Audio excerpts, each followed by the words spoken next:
Hello my beautiful souls, welcome back to my channel. आज की reading में हम देखने वाले हैं कि क्या नो कांटेक्ट में रह के आपके पार्टनर आपको याद करते हैं, उनकी एनर्जीज आपको लेकर कैसी रहती है, क्या उन्हें फ़र्क पड़ता है आपसे दूर रहकर, या वो क्या सोचते हैं आपके लिए। जनरली हम ये देखने वाले हैं। रीडिंग जर्नल है, आप लोगों के साथ जितना रेजोनेट करती है आप उतना रखिए, जितना रेजोनेट नहीं करता है उसे जाने दीजिए। मेल एंड फीमेल सभी के लिए और सारे ही साइंस के लिए रीडिंग है। रीडिंग टाइमलेस है, तो जिस वक्त पे आपके सामने आती है उस वक्त पे आपके साथ रेजोनेट कर सकती है। तो चलिए स्टार्ट करते हैं। हाईलाइटेड साइंस बता देती हूँ। ये साइंस आपके पार्टनर के हो सकते हैं। आप लोग अर्थ साइन के हो सकते हैं, टॉरस, वर्गो, कैप्रिकॉर्न। आप लोग लिब्रा एनर्जी के हो सकते हैं, आप पाइसेस एनर्जी के हो सकते हैं, आप जेमिनाई हो सकते हैं। यहाँ पर पे ये सभी एनर्जीज काफ़ी स्ट्रॉन्ग निकल के आई है। एयर साइन है जेमिनाई, लिब्रा, एक्वेरियस। यहाँ पर पे आप लोगों के लिए नंबर देखूँ तो नंबर 6 इंपॉर्टेंट दिखाई दे रहा है। जून मंथ इंपॉर्टेंट दिखाई दे रहा है। यहाँ पर पे नंबर 8 अगस्त मंथ आप लोगों के लिए इंपॉर्टेंट हो सकता है। नंबर 1 इंपॉर्टेंट हो सकता है। जैन मंथ आप लोगों के लिए इंपॉर्टेंट हो सकता है। और नंबर 5 मई मंथ इंपॉर्टेंट हो सकता है। तो चलिए स्टार्ट कर लेते हैं, देखते हैं क्या सोचते हैं आपके पार्टनर आपके लिए। यहाँ पे अगर सबसे पहली एनर्जी में देखूँ ना, तो मुझे ऐसा दिखाई दे रहा है कि ये जो पर्सन है, आपके पार्टनर जो हैं, इनके बिहेवियर में, इनकी एनर्जीज़ में ना चेंज आया है। इनकी एनर्जीज़ में एक शिफ्ट मुझे दिखाई दे रहा है, जहाँ पे पहले ये आपको लेकर काफ़ी पॉजिटिव नहीं थे। स्टार्टिंग में जब आप लोगों के रिलेशनशिप में ब्रेकडाउन आया था, जब आप लोग एक दूसरे से दूर हुए थे, आप लोगों का ब्रेकअप हुआ था, उस टाइम पर ये आपको काफ़ी नेगेटिव इंसान के, काफ़ी टॉक्सिक इंसान के तौर पर देखते थे। इन्हें लगता था कि आप बहुत सेल्फिश हैं, आप बहुत ज़्यादा सेल्फ ऑब्सेस्ड हैं, अपने बारे में बहुत सोचते हैं और उनका ख्याल नहीं करते, उनकी फ़िक्र नहीं करते। काफ़ी नेगेटिव एक विचारधारा उन्होंने तैयार कर ली थी आपको लेकर। उनके थॉट्स आपको लेकर काफ़ी ज़्यादा नेगेटिव रहते थे और कहीं ना कहीं ये इन्फ्लुएंस की वजह से भी था। उनके आसपास इन्फ्लुएंस कुछ ऐसा था कि उन्हें लगता था कि शायद हर चीज़ के लिए आप ही गलत हैं, हर चीज़ के लिए आपकी ही मिस्टेक है। लेकिन अभी कुछ दिनों से मुझे ऐसा दिख रहा है कि उनके विचार बदले हैं आपको लेकर, उनके थॉट्स चेंज हुए हैं आपको लेकर। जहाँ पर पे वो चीज़ों को काफ़ी इमोशनल होकर सोच रहे थे, जहाँ पर पे वो अपनी गलती ना देखकर हमेशा हर एक चीज़ के लिए बस आपको ब्लेम कर रहे थे, वहाँ पे अभी आपके पार्टनर के बिहेवियर में चेंज आया है और अब वो बहुत प्रैक्टिकल हो रहे हैं और चीज़ों में ना वो अपनी गलतियाँ भी नोटिस कर रहे हैं। सिचुएशन में वो ये भी देख रहे हैं कि जहाँ जहाँ पर शायद आपकी गलती थी, शायद उन्होंने भी बहुत सारी मिस्टेक्स की हैं, उन्होंने भी बहुत सारी गलतियाँ करी हैं और उस वजह से ही ये रिलेशनशिप इस वक्त पे बहुत ज़्यादा ख़राब हो गया है, या फिर कहूँ कि टूट चुका है। और कहीं ना कहीं उनको रियलाइजेशन होने लगा है, कहीं ना कहीं अब आपसे दूर रहने के बाद, आपसे डिस्टेंस में आने के बाद आपके पार्टनर को एहसास होने लगा है इस बात का कि शायद कहीं ना कहीं उन्होंने भी आपको बहुत ज़्यादा हर्ट कर दिया, उन्होंने भी शायद आपको बहुत ज़्यादा तकलीफ़ पहुंचाई है। यहाँ पे मुझे ये भी दिखाई दे रहा है कि ये जो पर्सन है, आपके जो पार्टनर है, इस समय काफ़ी ज़्यादा गिल्ट में है, काफ़ी ज़्यादा एक ऐसी एनर्जी है ना जहाँ पे वो अपनी लाइफ में स्टक हो चुके हैं, जहाँ पे वो एक ऐसी पोजीशन में आ चुके हैं जहाँ पे उनको बिल्कुल समझ नहीं आ रहा कि अब करें तो करें क्या, आगे कैसे बढ़ें अपनी लाइफ में, या पीछे आकर आपसे माफ़ी कैसे मांगें चीज़ों के लिए। कॉम्प्लिकेट हो चुकी हैं उनके लिए चीज़ें बहुत ज़्यादा, ठीक है, टॉक्सिक हो चुकी हैं चीज़ें। शायद उन्होंने लाइफ में आगे बढ़ने की कोशिश की थी किसी नए इंसान के साथ, बट वो वहाँ पर भी सक्सेसफुल नहीं हो पाए। वो रिलेशनशिप भी उनका बहुत अच्छा नहीं चल रहा है, या फिर कहूँ कि उस रिलेशनशिप को भी वो छोड़ चुके हैं, वहाँ पर भी उनका दिल नहीं लगता, क्योंकि उनको कहीं ना कहीं इस बात का एहसास है कि शायद उन्होंने अपने सेल्फिश रीजंस की वजह से, शायद उन्होंने अपने आप को प्रायोरिटी में रखने की वजह से, शायद उन्होंने अपने बारे में सोचने की वजह से कभी आपको वो तवज्जो नहीं दी, कभी आपको वो वैल्यू नहीं दी जो उन्होंने देनी चाहिए थी। और इस बात का वो गिल्ट है उनके अंदर, इस बात का एहसास है उनको, क्योंकि इस वक्त जब लाइफ में उनको डिफ़िकल्टीज़ फेस करनी पड़ रही है, सिमिलर सिचुएशंस फेस करनी पड़ रही हैं, तब उन्हें पता चलता है कि जब आप उस सिचुएशन में थे तो शायद आपको भी उतना ही हर्ट हुआ होगा जितना हर्ट अभी वो हो रहे हैं, या जितना तकलीफ़ उनको अभी उस सिचुएशन में मिल रही है, शायद आपको भी उतनी तकलीफ़ हुई होगी उस सिचुएशन में जब उन्होंने आपके बारे में ना सोचकर आपसे मूव ऑन किया था।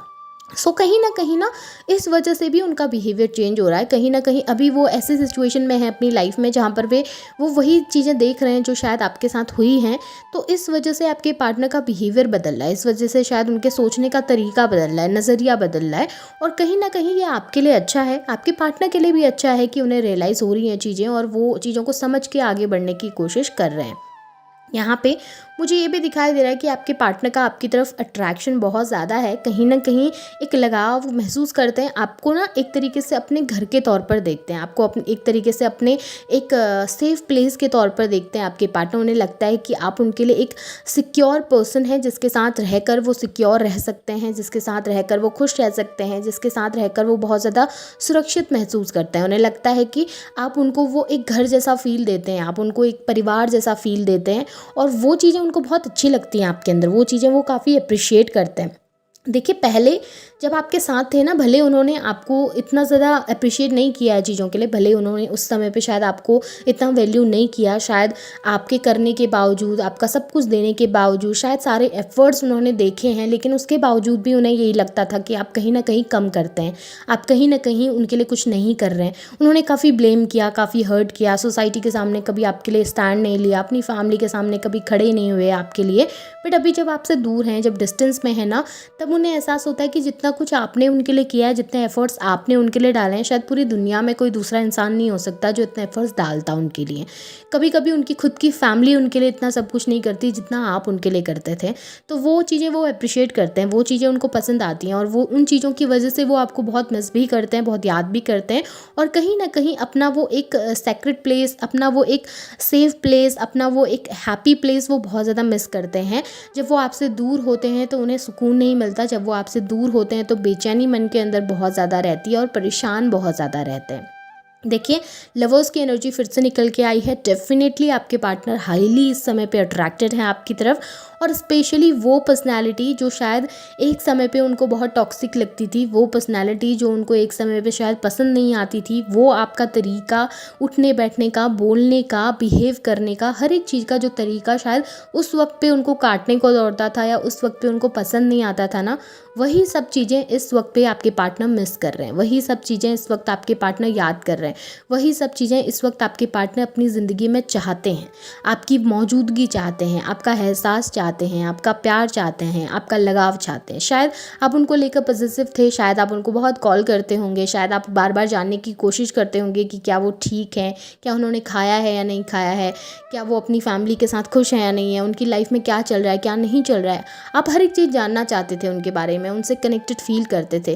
बट आपके पार्टनर को उस समय ये सब चीज़ें टॉक्सिक लगती थी। उस समय लगता था कि हाँ, आप बहुत ज़्यादा कर रहे हैं, आप ओवर फ्रेंडली हो रहे हैं, आप बहुत ज़्यादा लगाम खींचने की कोशिश कर रहे हैं, उनको कंट्रोल करने की कोशिश कर रहे हैं। वो बिहेवियर पसंद नहीं था। लेकिन अब जब वो सब चीज़ें नहीं है ना लाइफ में, तब उनको लगता है कि केयर करने वाला कोई नहीं है, फ़िक्र करने वाला कोई नहीं है। जो एक इंसान मेरी फ़िक्र करता था, मैंने उसको शायद इन सब चीज़ों की वजह से जज किया, उसको छोड़ दिया, उससे दूर हो गया या दूर हो गई। फीमेल मेल आपके पार्टनर जो भी हैं, आप उस हिसाब से रीडिंग को देखिएगा। सो आपके पार्टनर यही सोच रहे हैं कि उस वक्त शायद उस बिहेवियर को जज किया है, उस वक्त शायद उस बिहेवियर को वो पसंद नहीं करते थे, लेकिन अभी वही बिहेवियर उनको पसंद आने लगा है आपका, वही एक तरीका प्यार जताने का उनको पसंद आने लगा है आपका। आपका बिहेवियर, आपकी एक्टिविटी, आपका कैरेक्टर, आपकी पर्सनैलिटी, हर एक चीज़ की तरफ बहुत ज़्यादा अट्रैक्टेड आपके पार्टनर दिखे हैं। कनेक्ट होना चाह रहे हैं, जुड़ना चाह रहे हैं, आपसे बात करना चाह रहे हैं, कम्युनिकेट करना चाह रहे हैं। यहाँ पे मुझे दिखाई दे रहा है कि डेफिनेटली वो चाहते हैं, दिल से चाहते हैं कि आपसे बात करें, दिल से उनके मन के अंदर है कि मुझे बात करनी है, मुझे कम्युनिकेशन करना है, चीज़ें सही करने की कोशिश करनी है। होप करके बैठे हुए हैं कि एक दिन चीज़ें सही हो जाएं, एक दिन चीज़ें शायद फिर से वर्कआउट हो जाएं। लेकिन एनर्जीज़ काफ़ी ज़्यादा स्लो हैं इस समय आपके पार्टनर की। मैं ऐसा नहीं कहूँगी कि आज वो सोच रहे हैं तो कल ही आपके पास आके बात करना स्टार्ट कर देंगे, नहीं। एनर्जीज़ थोड़ा स्लो हैं, चीज़ें धीरे धीरे होंगी क्योंकि उनके बिहेवियर में अभी चेंज आना स्टार्ट हुआ है। जब वो चीज़ों को अंडरस्टैंड कर लेंगे अच्छे से, जब वो समझ जाएंगे कि हाँ, आपके बिना उनकी ज़िंदगी में अब गुजारा नहीं हो सकता, आपके बिना शायद उनकी ज़िंदगी में अब वो सुकून उनको नहीं मिलेगा, तो वो डेफिनेटली आपके पास आएंगे। इस समय ना आपको पेशेंस रखने की ज़रूरत है। अगर आप बहुत ज़्यादा अपनी तरफ से गिविंग हो जाएंगे, आप बहुत ज़्यादा क्लिंजी हो जाएंगे उनकी तरफ, या बहुत ज़्यादा आप उनसे कम्युनिकेट करने की कोशिश, मैसेजेस करने की कोशिश करना स्टार्ट कर देंगे, तो शायद उनको वो फील फिर से नहीं आएगा। शायद उनको ऐसा लगने लगेगा कि हाँ, आप अवेलेबल हैं, तो शायद वो फिर से इग्नोर करने लगें, शायद वो फिर से वही बिहेवियर आपको शो करने लगे। तो हो सके आप अपने आप में फोकस कीजिए, आप जब अपने आप में फ़ोकस रहते हैं ना, जब अपने बारे में सोच रहे होते हैं, तो उस वक्त आपके पार्टनर आपकी तरफ अट्रैक्टेड फील करते हैं। उस वक्त उनको लगता है कि मुझे बात करनी है, मुझे कम्युनिकेट करना है। जब कमी का एहसास होता है तब वो आपको ज़्यादा मिस करते हैं। यहाँ पे मुझे ये भी दिखाई दे रहा है कि आपके जो पर्सन हैं, आपकी जो ये पार्टनर हैं, आपके बारे में आजकल काफ़ी ज़्यादा सोचते हैं, क्योंकि आप लोगों का जो ये कनेक्शन है ना कहीं ये कनेक्शन पास्ट लाइफ से जुड़ा हुआ है। कहीं ना कहीं आप स्पिरिचुअल जर्नीज़ में हैं, लवर्स की एनर्जीज़ निकल के आई हैं, पास्ट लाइफ की एनर्जीज़ निकल के आई हैं। डेफिनेटली आप लोगों का बॉन्ड बहुत स्ट्रॉन्ग है। कहीं ना कहीं आप एक सोल से एक दूसरे के साथ कनेक्टेड हैं। तो एक दूसरे से दूर जाने के बाद आप लोगों को वो एहसास होता है, सिर्फ आपके पार्टनर को नहीं, आपको भी एहसास होता होगा। ड्रीम्स आते होंगे आपके पार्टनर से रिलेटेड, कुछ ऐसा देख लेते होंगे अपने पार्टनर से रिलेटेड, बार बार उनकी याद माइंड में आना। तो जो चीज़ें आपके साथ हो रही हैं वो चीज़ें उनके साथ भी हो रही हैं। वो उन चीज़ों को नेग्लेक्ट करने की कोशिश कर रहे थे काफ़ी लंबे समय से, नहीं ध्यान देना चाहते थे उन चीज़ों की तरफ, लेकिन अभी उन्होंने स्टार्ट किया है उन चीज़ों की तरफ ध्यान देना। अभी उन्होंने स्टार्ट किया है उन चीज़ों को समझना। समय लगता है हर एक चीज़ को होने में। ऐसा नहीं है कि हम जो चाहते हैं वही हमको आज के आज मिल जाएगा। चीज़ों को मिलने में, चीज़ों को होने में समय लगता है। पेशेंस रखने की ज़रूरत है। अगर आपको आपके रिलेशनशिप में पेशेंस है ना, अगर आपको पता है कि मैं प्यार करता हूँ या मैं प्यार करती हूँ, मुझे मिलेगा ही मिलेगा, ये पर्सन मुझसे दूर जा नहीं सकता, जब ये कॉन्फिडेंस अंदर आ जाएगा ना, तो वो इंसान भले कहीं चला जाए, वो आपके पास लौट कर वापस आ जाएगा। मैंने बहुत सारे केसेस देखे हैं जहाँ पर लोग शायद मैरिज हो जाती है उनकी और उसके बाद भी वो डाइवोर्स लेके वापस आके उसी इंसान के पास दोबारा जाते हैं। सो ये सब चीज़ें होती हैं, बस बिलीव रखने की ज़रूरत है, आपको ट्रस्ट रखने की ज़रूरत है। सो बिलीव रखिए अपने प्यार के ऊपर। और आपके पार्टनर की एनर्जीज़ बहुत अच्छी हैं, वो आपके साथ रेजोनेट हुई होंगी, आपको पसंद आ रही है एनर्जीज़, पसंद आई हैं तो उन्हें क्लेम कीजिए, लाइक कीजिए, शेयर कीजिए, चैनल को सब्सक्राइब भी कीजिएगा, बेल आइकन ऑन करना ना भूलें ताकि वीडियोज़ की नोटिफिकेशन आप लोगों को मिलती रहे। Thank you.